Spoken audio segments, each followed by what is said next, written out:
بسم اللہ الرحمن الرحیم۔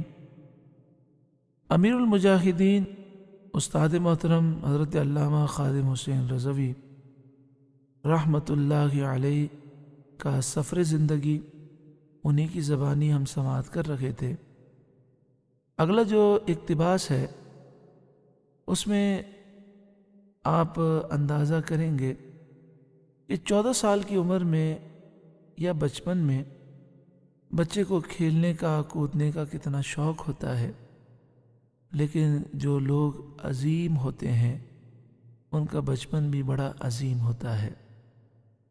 آپ فرماتے ہیں کہ مجھے بچپن میں کھیلنے کودنے کا شوق نہیں تھا، ایک ایک لمحے کی آپ نے قدر کی۔ حضور غوث اعظم رضی اللہ تعالیٰ عنہ کا بھی تو فرمان ہے نا کہ جب بچے آپ سے کہتے عبد القادر آؤ ہمارے ساتھ کھیلو، تو آپ فرماتے ہیں میں دنیا میں کھیلنے کے لیے نہیں آیا۔ استاد محترم فرماتے ہیں میں لاہور آیا تو اس وقت زندگی کی 14 بہاریں دیکھ چکا تھا، یعنی عمر 14 سال تھی۔ یہاں بھی معمولات زندگی میں زیادہ فرق نہیں آیا تھا۔ مدرسے میں پڑھنے کے بعد شام کو 5 بجے چھٹی ہوتی تو میں اکیلا ہی عصر کے بعد سیر کے لیے مینار پاکستان چلا جاتا تھا۔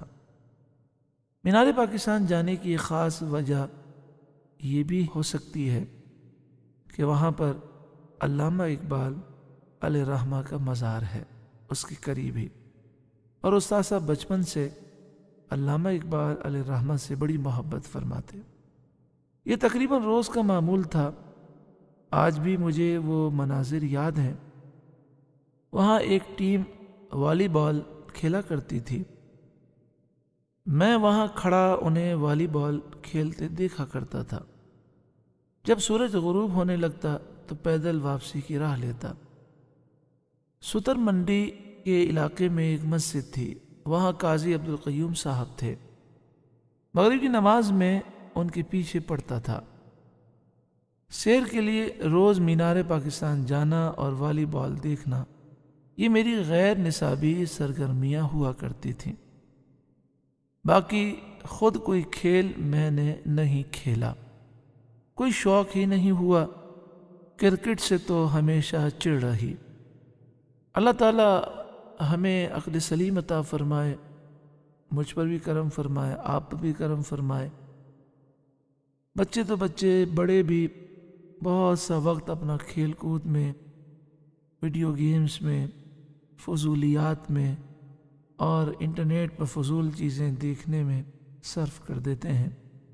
اللہ تعالیٰ امیر المجاہدین کے صدقے میں ہمیں ہمارے وقت کی ہمیں قدر نصیب فرمائے۔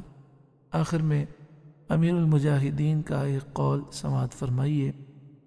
آپ فرماتے ہیں مودی اور ٹرمپ جتنا بھی اسلحہ بنا لیں، یعنی دنیا کے جتنے بھی کافر جتنا بھی اسلحہ بنا لیں، اس میں سے کفر کی ہی بو آنی ہے، مگر جو اسلحہ تم بناؤ گے اس میں محمد عربی صلی اللہ علیہ وسلم کا نور ہے۔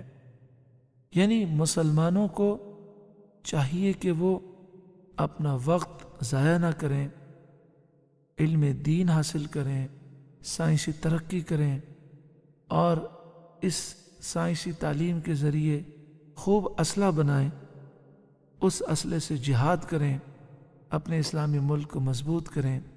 یہی امیر المجاہدین کی خواہش ہے۔ اللہ تعالیٰ امیر المجاہدین کے صدقے میں ہمارے ملک پاکستان کو اسلام کا قلعہ بنائے اور تمام مسلمانوں کو جذبہ جہاد نصیب فرمائے۔